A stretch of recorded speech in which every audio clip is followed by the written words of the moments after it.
Bien, j'observe une chose, c'est que dans les médias, on parle beaucoup de ce virus, mais pas une seule seconde. On parle de qu'est-ce qu'on peut faire, nous, chacun, pour augmenter notre niveau de santé, notre capacité de santé, afin de combattre au mieux le coronavirus et pas être juste des victimes qui doivent attendre le médicament, les soins extérieurs, etc.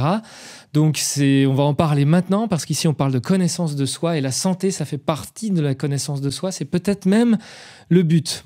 Avant de commencer, je t'invite à cliquer sur le lien dans la description. Si tu veux, tu peux avoir directement un extrait de mon livre « Je choisis de guérir » qui commence à rentrer dans les détails de tout ce que je vais te dire dans cette vidéo. L'idée, en fait, c'est que j'ai vu l'autre jour un médecin très connu dans le service médiatique qui nous dit qu'en gros, il n'y a rien à faire pour le coronavirus à part se laver les mains. Si vous avez un lavabo et du savon, c'est beaucoup mieux. Si vous n'en avez pas, ayez votre petit flacon de gel hydroalcoolique en sachant qu'il n'y a aucun remède naturel. Il y a des fake news, il y a des trucs qui se baladent sur Internet qui sont complètement dingues autour de l'ail, du citron, de tout ce que vous voulez. Il n'y a aucun remède naturel. Alors, s'il dit qu'effectivement, c'est pas avec un petit peu de citron ou de l'ail qu'on va arriver à se soigner, il a tout à fait raison. C'est pas une question de remède, la santé. Et là où je vais vous amener, c'est pas une question de remède ou de recette même.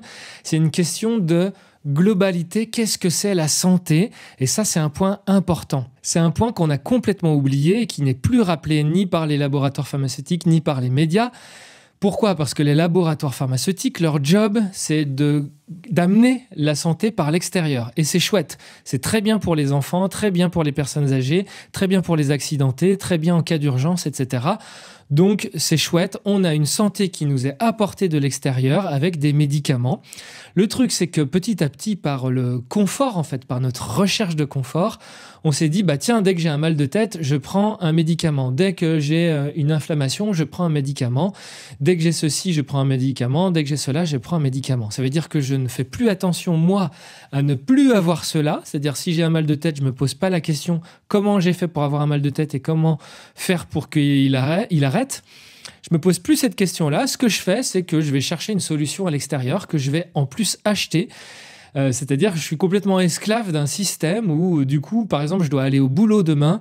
Et bien, ce que je vais faire, c'est que je vais acheter le médicament pour pouvoir aller au boulot demain. Et finalement, au boulot, ça me servira à quoi? Avoir de l'argent pour pouvoir m'acheter des médicaments plus tard ou m'acheter du repos plus tard, ce qui est complètement insensé. Mais ça, c'est encore autre chose. En fait, ce qu'on oublie de nous dire et je crois qu'on a complètement passé dans un autre paradigme, on oublie complètement ça, c'est que notre niveau de vitalité, il peut grandir, on peut améliorer notre niveau de santé. La santé, c'est quoi? C'est notre capacité d'adaptation. On est capable, plus on a de la santé en nous, plus on a de la vie en nous, plus on a de la vitalité en nous, moins elle est bloquée, cette vitalité, et plus elle peut s'exprimer, plus on est capable de s'auto-guérir soi-même. C'est le principe de l'homéostasie, c'est le principe si je me coupe et que j'arrête de me couper, c'est-à-dire j'arrête de continuer de me couper, mon corps va se réparer tout seul. Et ça, c'est le principe à chaque instant. Nous avons une capacité d'adaptation à la dernière seconde, au fin fond de la dernière seconde de notre vie. Notre corps, toute la vie en nous fait tout pour nous maintenir en vie. C'est complètement un autre paradigme de croire que la vie, on devrait s'en prémunir, on devrait se prémunir des choses qui tombent par hasard comme ça. Donc maintenant, on est dans ce paradigme-là en se disant que c'est le hasard. Mais en réalité, la vie, à chaque instant, elle fait tout pour nous maintenir en vie. Et le truc, c'est qu'on lui demande beaucoup trop de choses auxquelles elle doit s'adapter.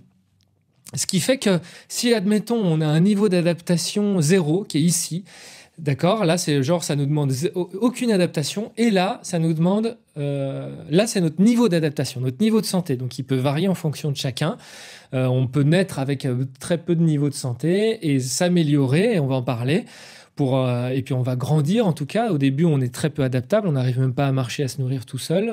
Donc on a besoin de l'autre. C'est pour ça qu'on est des êtres interdépendants et des êtres relationnels. Mais ensuite, on a cette capacité d'adaptation. Et ce qui se passe, c'est qu'on a des plots comme ça qui s'empilent.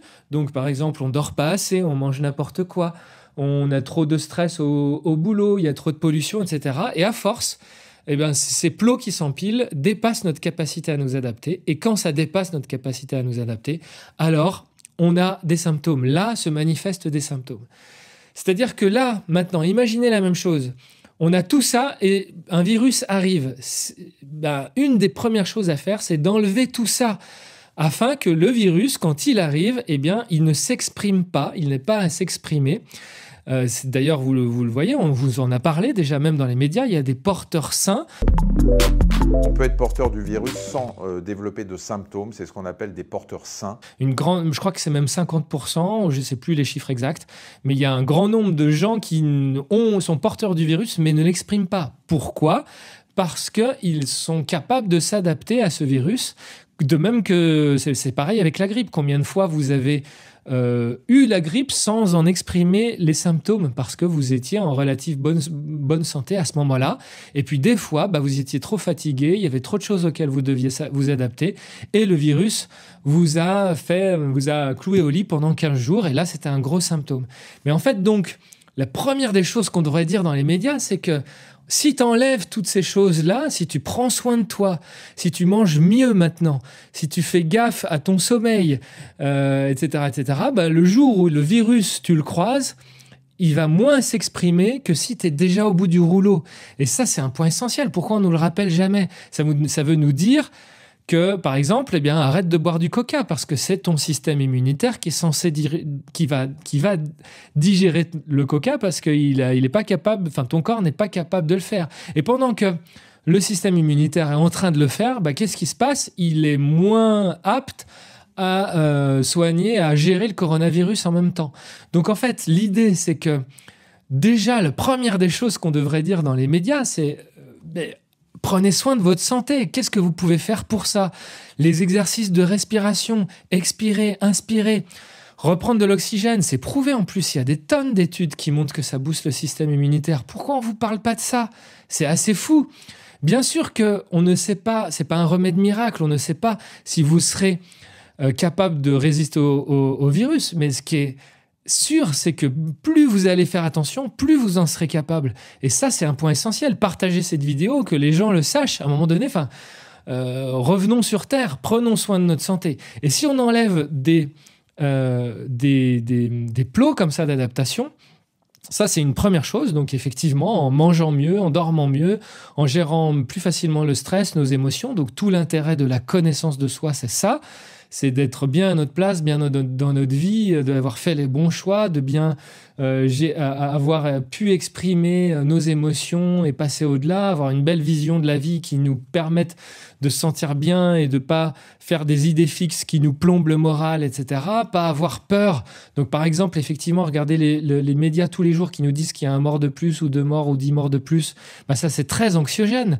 Puisque c'est anxiogène, vous y pensez beaucoup toute la journée. Puisque vous y pensez, vous utilisez de l'énergie, votre corps, votre vie, vous utilisez de la vie à faire ça, à penser au lieu d'être en bonne santé, au lieu qu'elle soit utilisée pour être en bonne santé. Mais ça, c'est un aspect des choses. Mais ce qu'on peut faire aussi, c'est augmenter notre niveau de santé, notre niveau d'adaptation. Parce que ça, pareil, on n'en parle jamais, mais de même qu'on peut se muscler, de même qu'on peut se muscler et renforcer notre muscle, et donc le renforcer envers l'adaptation, par exemple, à un poids de 10 kg, c'est-à-dire plus on va se muscler, plus il va être capable de se renforcer, avec des techniques qui sont simples, brèves, intenses, isolées, c'est-à-dire on fait un exercice qui va un peu au-delà de notre système d'adaptation, mais pas trop longtemps, et puis avec un gros repos derrière, et c'est après, pendant le repos, que le muscle grandit. Dans notre santé, c'est pareil. On peut s'adapter avec l'apnée, en faisant des exercices d'apnée, on va booster notre système respiratoire. Avec les écarts de température, la douche froide, le sauna, on va booster notre capacité à gérer les températures. Avec toutes sortes de choses, on va se renforcer. C'est le principe de sortir de sa zone de confort. C'est pareil d'un point de vue émotionnel, d'un point de vue mental, etc.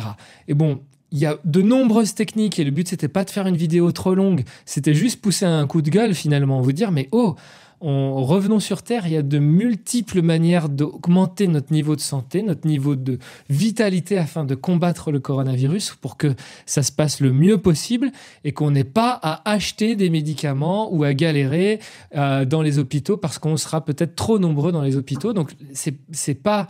Je veux dire, à un moment donné, une des premières choses qu'on devrait nous dire, c'est nous rééduquer à la santé. Évidemment, ce n'est pas fait. Peut-être parce qu'il y a des intérêts financiers en jeu, mais nous revenons à l'essentiel.